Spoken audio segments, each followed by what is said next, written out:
with just 4 ingredients, your Christmas ice cream is ready. So all you need to get is number one, frozen strawberries, get ice cubes, get peanut butter, get chia seeds, and lastly get unsweetened soy milk. If you don't have soy milk, you can go for coconut milk or almond milk, and just combine all the ingredients, then blend away. If you don't know how to make a peanut butter at home, I already have a video on it on this channel. You can feel free to check it out there.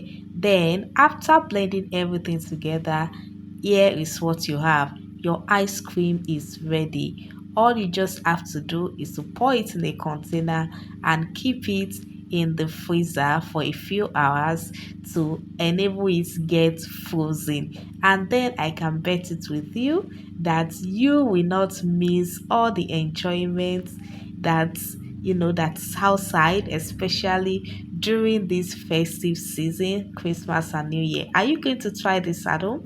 Let me know in the comments.